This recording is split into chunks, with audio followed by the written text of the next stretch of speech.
Hey guys, I'm Ryan from Best Face Forward, and in today's video we're going to be talking about mouth breathing, what causes it, and how to fix it. This is actually a very kind of deep issue for me because it's something that I've gone through for basically my whole life up until recently as I've worked with Dr. Estrebilo. So I know a lot about this. I know a lot about what it can do to your energy levels and kind of making you tired and things like that. So I really thought it was important to make this video. So the three components of this video are going to be, firstly, why breathing through your nose is so important.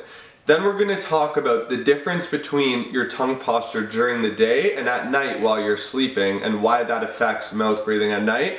And then finally, we're going to talk about the three things that cause you to mouth breathe at night and how you can begin to correct them.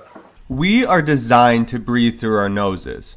When we breathe through our mouths, there are several consequences. First of all, mouth breathing will cause you to have less energy, be more dehydrated, and potentially be more anxious. Your lungs extract oxygen from the air when you inhale as well as when you exhale. When you breathe through your mouth, it can cause overbreathing, which can cause you to lose too much carbon dioxide, and essentially what ends up happening is there's less oxygenation to your organs. Now, nasal breathing has also been shown to stimulate the lower lung, which causes you to be calmer. The slow nature of nasal breathing causes you to take deeper and slower breaths. See, the lower lung has parasympathetic nerve receptors, which are associated with relaxing, calming the body and mind. So what does this all mean? It means that by breathing through your nose, you're going to be overall healthier, you're going to be less tired, you're going to be more hydrated, and you're going to be more relaxed, have less stress and anxiety. I can share personally with me, this did happen when I started breathing through my nose. So I can remember being tired a lot of the time, and I do remember the first time that I actually breathed through my nose and woke up after a full night of breathing through my nose. That entire lethargic body feeling where my whole face and body just felt relaxed, because that's what breathing through your nose causes. What is the difference between during the day and at night when it comes to mouth breathing and your tongue posture? Well, obviously during the day you can kind of force your mouth closed and force yourself to breathe through your nose. However, if it's uncomfortable for you at night when you become unconscious, those muscles will relax. And if you don't have adequate airway room or space, then what's going to happen is you're going to have to breathe through your mouth because obviously you need to breathe.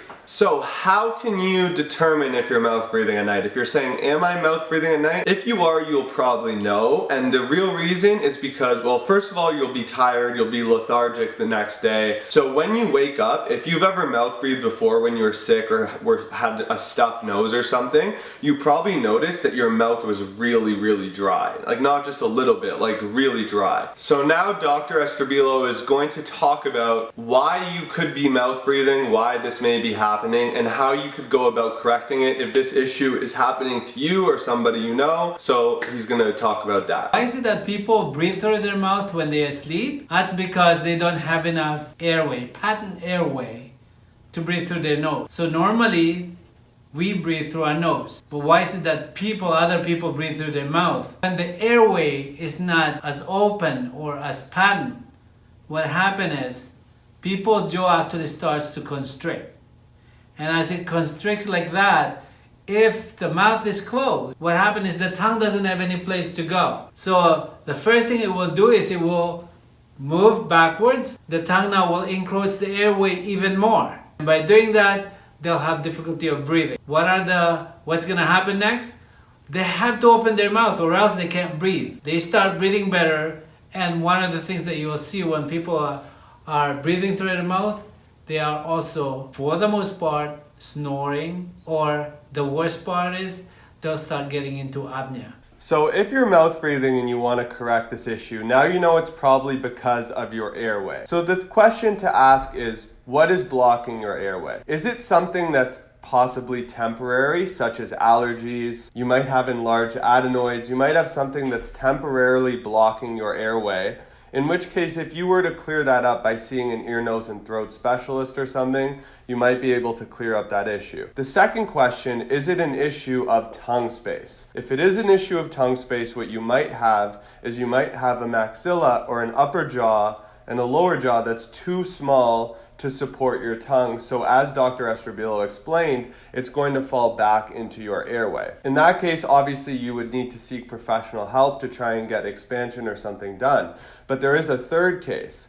In the third case, you could have poor tongue posture due to lack of tongue strength. So by doing myofunctional therapy and tongue exercises, even by mewing, you could improve your posture, improve your tongue posture to get your tongue up and forwards on your palate, which will make more room for your airway. I know from experience that by doing these exercises, it's allowed me to mouth breathe, to stop mouth breathing at night. So we've actually created a quick PDF guide that's going to give you an overview on tongue posture, how to improve your posture, your tongue, and your lip seal to improve your tongue posture. So if you want to get that, you can go into the link in my bio and you can download that PDF guide.